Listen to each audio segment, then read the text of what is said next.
Thanks very much, Ross, and a huge thanks to Ken, Duke, Bill, and the whole ANA crew. We've been extremely excited and proud to have this collaboration on ESG, which my colleague Al will dig into in just a minute. But I wanted to take a few moments to introduce us and what we're doing. So as Ross said, I'm James, founder and CEO of Swayable. Swayable's a B Corp and a data platform that measures consumer opinion and how messages impact it. You may have seen some of our colleagues here at the conference. Valerie Kaufman is actually remote at the moment, but Al, of course, Erica McAfee, Brittany Straley is here. And also want to make a shout out to Audrey de Bruin, who's been working very hard on a lot of the ANA ESG work. So let's talk a little bit about what we're doing here, and in particular how increasingly accessible, powerful, and socially responsible data technology is starting to reveal some critical insights about the connection between the science and the art of storytelling, inspirational storytelling. So just to tell our own story, my own start's actually on the science side in the physics labs, where my co-founder Valerian and I did PhDs working with the same advisor. Our research there was focused on modeling extremely subtle signals, like how individual atoms behave when they come together into interesting materials, like this superconductor. But I'd also always really been into storytelling, media, current affairs, and got quite heavily involved on issues like climate change. So after a detour through management consulting, I took that tech background and helped to set up a new kind of digital agency in New York called Purpose. Purpose uses the internet to bring people together to make positive social change. It's a really incredible group of people, now on 4 continents actually. This is their homepage here at purpose.com. They actually just won a Cannes Lions Award for some recent work with the United Nations on COVID misinformation. I would love to take credit for that, but we were definitely not winning any Cannes Lions Awards when it was just a few of us around a table in downtown Manhattan. So eventually, before founding Swayable, I landed at the New York Times, and this was a brand that I'd always had enormous admiration for. And it was at a time when the whole organization was going through this, wrenching upheaval to transition into the smartphone age from a kind of print industrial setup that we'd had previously. So both in Purpose and at the New York Times, time and time again, the same issue kept coming up. We've got this inspirational storytelling talking about critical problems in the world, climate change like this one. Here's a drone pilot videographer that we flew up to Greenland to take pictures of the melting permafrost. The whole point of this is to inform you in some way, make some change in here about an attitude or an opinion, a belief or an intent. So how do we know we're doing that?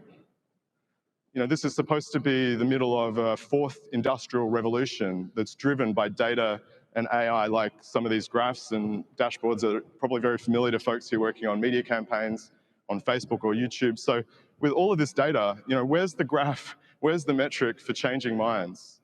There isn't one. We know audiences, we know likes, we know views and clicks. How many people woke up the next day and decided, I care about climate change now and I want to do something about it? Maybe that thing is tomorrow or maybe it's next year, but the change is an attitude. When it came to the commercial marketing we were doing, we looked at all those metrics on those dashboards very carefully at the New York Times. This is what the ads for the New York Times looked like on social when I joined back in 2013. That was from optimizing all the data we got from those platforms. We had teams to figure out, should we have an orange rectangle and 50% off, or should we have a red rectangle and 40% off, right? It's probably not the most inspiring storytelling that you've seen here today at the conference or in the last couple of days. This is what the ads look like when I left. Now, again, credit's not here to me. This is CMO Dave Rubin and Droga 5 who led the work on this. Since they launched that campaign, the Truth campaign, subscriptions are up 3 times. Not new subscriptions, total subscriptions. The size of the subscriber base is 3 times bigger. There's no click-through rate data that would have predicted that. Good marketers like David, like the Droga team, understand intuitively that those metrics are there to support inspiring visionary storytelling about a brand purpose like truth, not to replace it. The problem is that too often they're just in this position of having to go with their gut because the metrics they're given are metrics that are important to the ad platform, not them. They're not speaking to the business goal or the organizational goal of the campaigns. The insight that you need to tell if a campaign like that's working, or this, Or this is how it changes attitudes. Am I inspired? It's right there in the tagline for one of our clients here, the Iceland Tourism Bureau. Don't just get me to click, get me to change how I feel about the world. Get me to fly to this rock, very nice rock in the North Atlantic Ocean, and jump in this volcanic river. That's the sort of impact we're talking about here. So that's why we introduced the swayable impact metric. The idea is to measure that impact before the ads are in market, even at the concept stage, and to do that in terms of the actual goal of the campaign. So that might be a change in attitude or intent to purchase, or brand equities like trust and safety, and do it fast enough and easily enough that you can act on it rather than getting some report a month or two later. So having launched that just 3 years ago now, it turned out a lot of storytellers wanted that. So, from global consumer brands like some of our clients up here on the slide, others here in the audience, through to major creative and media agencies, national tourism boards like the one we just looked at, and all the way actually to the campaign for President of the United States, the winning campaign, I should point out. So that's the tech. That's what we've been doing. So what I wanted to talk about a little bit is like why this was suddenly possible. We get this question a lot. People say, well, that seems like an important thing to do. Why wasn't it already happening? And there's certainly brand lift studies that have been possible for a while, but those typically take a month or more. You don't get results the next day. So what we've been doing is basically the core of it is going where consumers are. So they're not in focus groups. I don't know how many people have run any focus groups over the last year and a half, but I'm guessing not that many given the situation. They're not at malls. We have Hollywood studios that used to do a lot of their testing live in malls. Those ways of accessing consumers are not increasing. Today, the average consumer of all ages, incomes and backgrounds spends most of their time, or more time than anything else anyway, staring at that screen, the mobile screen, including more time than they spend looking at television. And so we're going there. The thing is that, as we all know, they're actually not just staring at the screen, they're interacting. And so the fact that they're interacting is what lets us here create this end-to-end solution that goes all the way from the consumer through to the brand decision maker by integrating into a whole bunch of apps that are used by tens of millions of Americans across all demographics. We give them controlled exposure to the creative coupled with digital surveys, and that lets us build up incredibly rich response data very quickly. We analyze that data then with our cloud-based machine learning models, and that lets us observe real shifts directly in their attitudes. Because the models we're using here are based on such rich data, we can break that down segment by segment, representing the exact personas that the stories are targeted at, and just do all of that under the hood. So for decision makers, we just make it actionable in a dashboard. For creatives, even the occasional senator, to look at in the room where they're taking decisions about the campaigns that they're running. So that's how it works. What I wanted to do is take a minute here just to share a couple of insights that we've learned from this. The first is that all of that engagement data we've got does not predict persuasion. The second is that when you do measure persuasion, as in a change in attitude, it varies very widely from ad to ad, even within the same campaign. And the third thing is that we hear it directly from consumers, but you can see also clearly in the data that consumers want brands that do good and are acting on that. So on the first point about predicting the persuasive impact from data, we know it's very easy to measure all of these engagement numbers. They come to us directly every time we run an ad in any kind of ad platform. So it's very tempting to see them as content performance. The number went up, so the content was better. Even if we know deep down it's not really measuring any shift in attitude. So we wanted to have a look and really test that. Let's measure the engagement as given to us by the platforms and put this here on one axis. And for every little dot that represents one ad, let's also measure the impact on people's attitudes. And we've done this time and time and time again. You can read this. There was a write-up of it in Wired magazine. If you think like you're looking at a set of graphs here that don't show any pattern, that's because there is no pattern.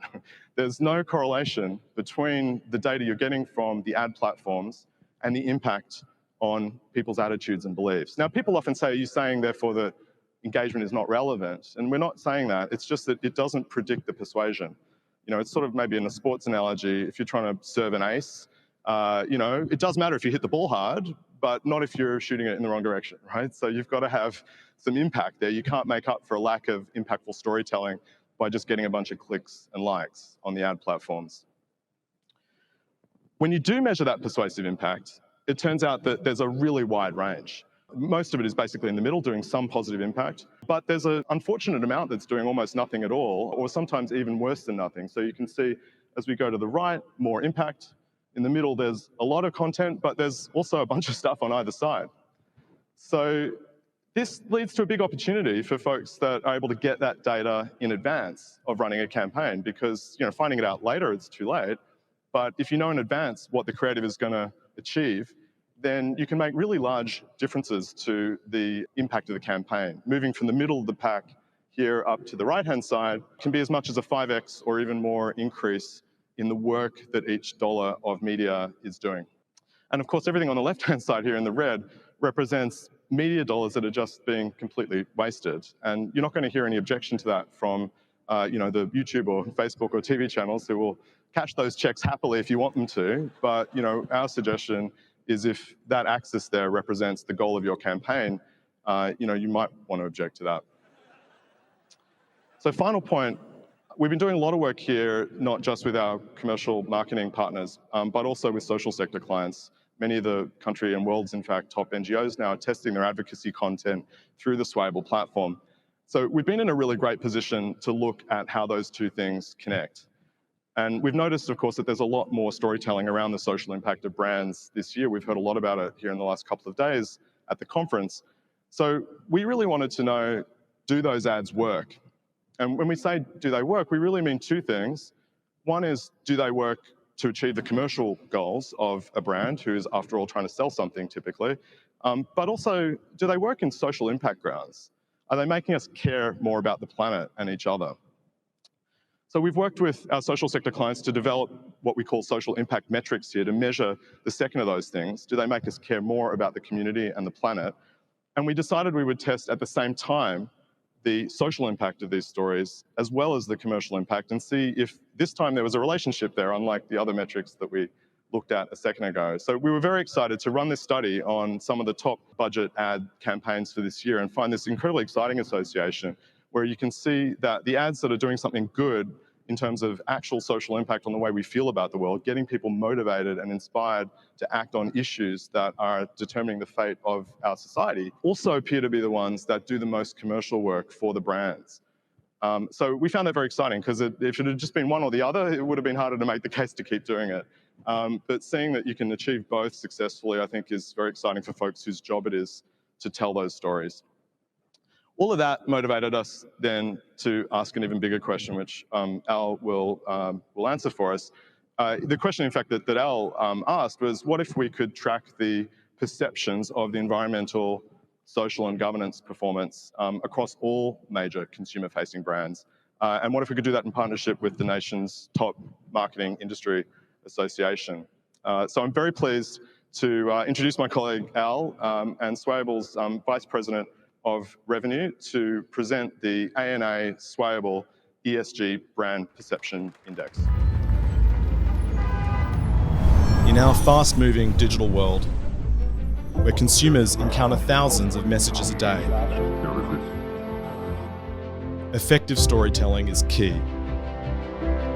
More and more consumers seek out brands that share their values on environmental, social, and governance issues. For decades, there have been businesses investing real resources on ESG performance, developing innovative models to create real social value in alignment with brand purpose. But in a crowded, noisy marketplace, where consumers are flooded with conflicting information, how does this drive competitive advantage? How do brands know that consumers have gotten the message? The answer is simple. We ask them. Swayable and the Association of National Advertisers have partnered to create the first of its kind Swayable ANA ESG Brand Perception Index, testing over 400 top US brands each month with direct input from tens of thousands of American consumers to see what each of them really thinks about the impact these brands are having on the world.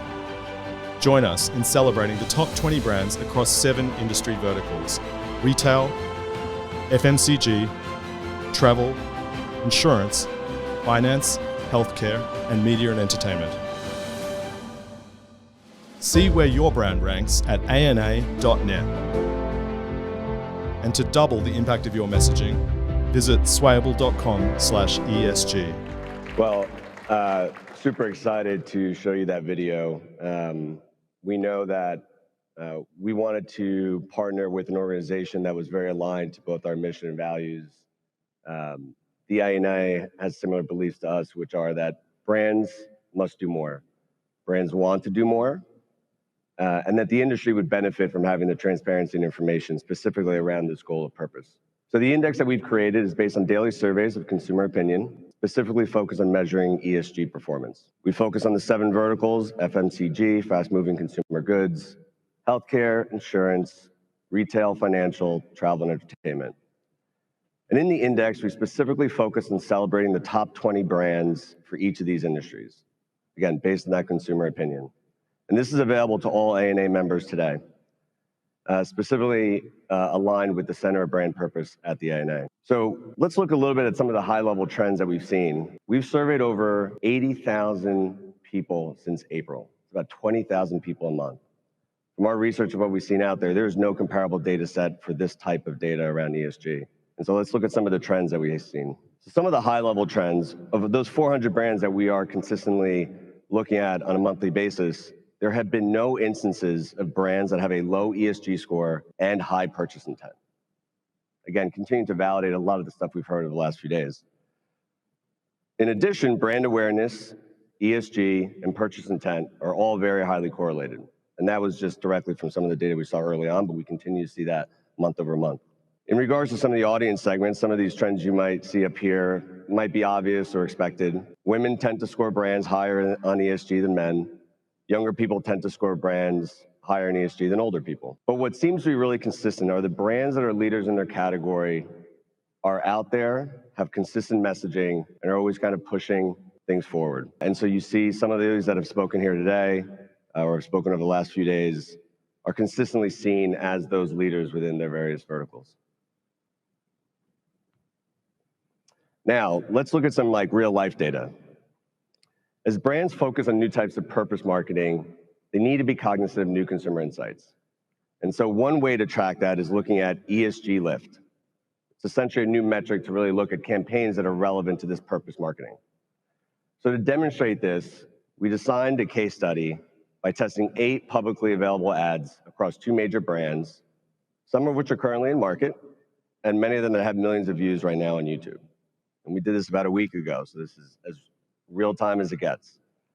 We decided to go with Cheerios and Dove, even though we just followed Unilever, this was not actually planned out. But Cheerios and Dove are the 2 brands that we went with. We took 3 ESG-related ads for each of those brands and 1 product ad for each. And we measured brand lift, purchase intent, and ESG lift. So let's look at Cheerios. So the 3 ads on the top denoted as the ESG-related ads, E denoting environment or S denoting social, and then the product-related ad. What you'll see is the product-related ad, which is in reference to the new movie that just launched, Space Jam, which I haven't seen, so can't comment on its quality. But what we can see here is that the product ad had 0 impact across these 3 metrics. At minimum, I would imagine that the goal here was to at least drive some brand love, and essentially then at some point some purchase intent. But what we see is that it was relatively neutral.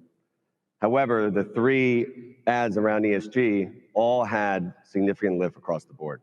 That's a pretty straightforward example, but let's look at something a little bit more in depth. So let's talk about Dove. So we went out and we looked at a few different campaigns, and they have a lot to choose from, but we decided to pick kind of 3 that we thought were kind of most diverse and interesting. So 2 of them, one around the environment, one more around social issues, had some very significant impact across the audience that we saw across all 3 metrics. However, 2 of them had some negative impact, and one of these social ads that we actually just discussed previously, from an overall perspective, looked like it had a negative impact. But let's dive a little deeper. The Crown Act, which we just heard everything about, so I won't get it in too much in the weeds, but it is a law that prohibits race-based hair discrimination that has been supported. Unilever has been a big supporter of pushing that law. What's interesting around some of the heavy-weighted negative impact we saw, that it was across men, there was a negative lift, across white, there was a negative lift, across conservatives, and across 55+. So some of this might be expected, but that's really what drove really that kind of negative impact. But when you look at insights, it's always about trying to find that golden nugget. And when we look at some of the comments that people left, which was, I don't understand it, I never knew what was going on, I have no idea what this is about. And if you look at these kind of demographics, that kind of makes a lot of sense. And so one of the nuggets there could be, how do we look to provide knowledge and education to other groups that probably don't resonate off the bat? Now, let's look at what I would imagine, not specifically knowing their strategy, but would imagine one of their target audiences were women who identify as Black as a key target demographic.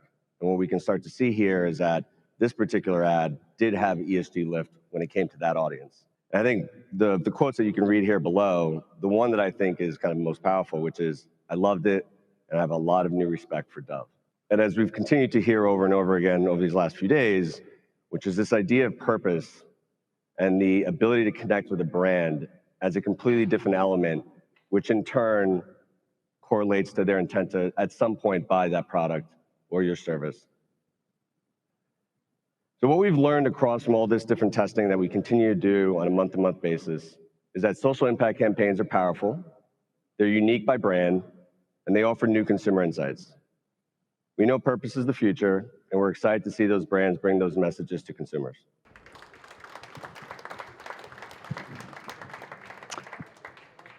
Thanks, guys. Thank you very much. We've got a question from the audience. Did you test the ads from all media types or just television and video? Oh, that's a great question. You want to take it? Yeah, so it was just video ads, specifically that were pulled from YouTube, but from what we saw, it looked like they were televised at some point as well. Gotcha. And did they supply, did the client give you the ones that they wanted you to test? So we just went out and did a public test. So these were all on their YouTube channels, fully accessible publicly. And again, some of these videos had millions and millions of views already. And some of them are live in market from what we've seen, because we got hit with the ads after looking at them. Gotcha. And it's worth adding that we do often do tests on other formats. So, we've done out-of-home tests or message ads or message tests before the ad concept is finalized that may not even involve any finished creative as well. So ESG is quite broad. And so if somebody wanted to get involved in this and optimize their dollars, have you been able to determine which of those three, if they wanted to get the biggest bang for their buck, should they focus on, is environmental more important than social? Governance seems a bit behind the scenes. So what advice would you give to somebody that only has a limited amount of resources to put against driving such a result? Yeah, I think that's a really critical question. It really seems to come down to authenticity. So I don't think there's a one-size-fits-all answer, but when the brand is able to speak authentically about real impact that it is in fact having, that connects in some way to the business, that appears to be the most successful way to do this, which makes sense. If you're telling a story that doesn't authentically link to what your actual core business is achieving, you're not the only voice in the marketplace, so that will come out. So I don't know, Al, if you've got anything to add to that. Yeah, completely agreed. I mean, it obviously is going to depend brand to brand, and we can segment out between environment, social, and governance. New York Stock Exchange, which announced that in the future, they're going to require certain diversity requirements for boards in the future. So again, the New York Stock Exchange in regards to environment may have opportunity to do something there, but that's probably not where they're going to be focusing. Whereas a travel brand likely will be, from at least a consumer perception, be more related to the type of carbon that they're emitting, whether it be an airline or something else. So it's going to be relevant by both industry as well as the organization. But I think to James' point, authenticity of what they're really focused on, because it's not just about telling the story, it's also about living that story. One of the things, the points you made early on in your presentation was around engagement it isn't a predictor for purchase intent. So over the past few days, we've had a lot of people come up on stage and talk about their KPIs, and I heard engagement way more often than I heard purchase intent or purchase interest.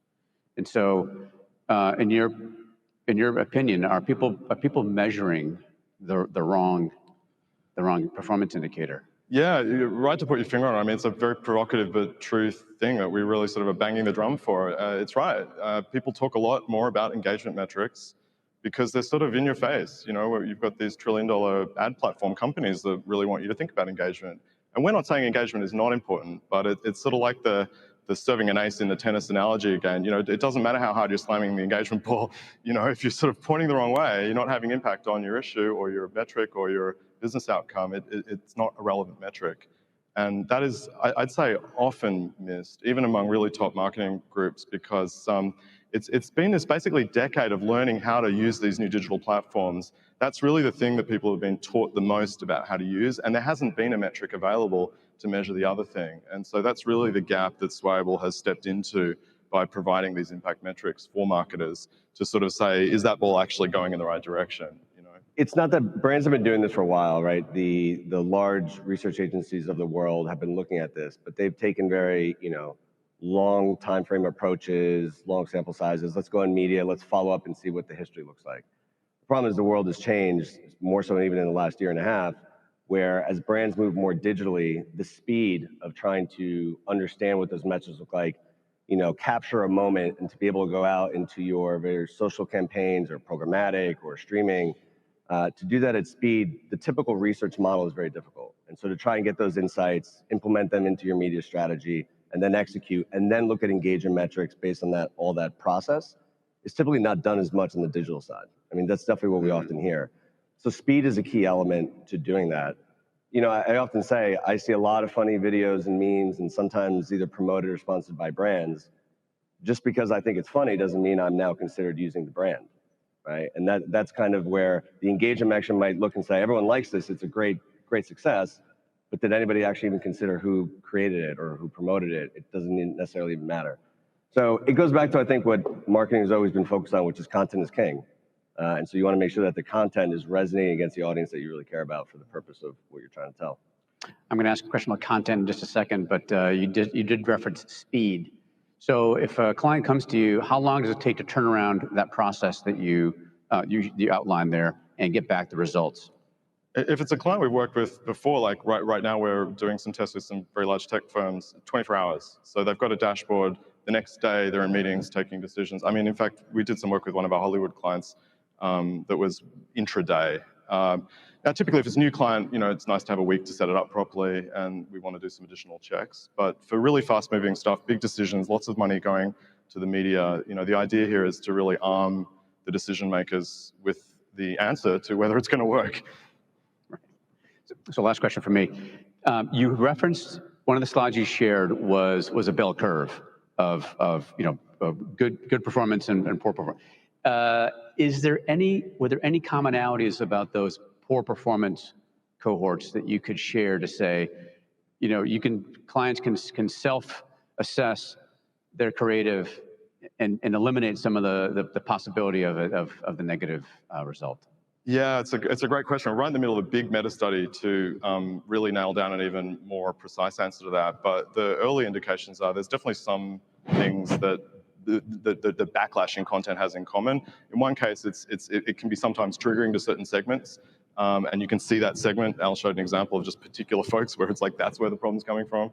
Other times there's like an inauthenticity that appears to shine through, and we see a lot of the comments having that theme of inauthenticity. So we're doing a really massive meta study right now with a number of partners looking at several million responses, basically to nail down at a really precise level kind of exactly what predicts the poor performing content. So that's sort of part of how the platform adds value to folks that are using it beyond the immediate result from their own tests.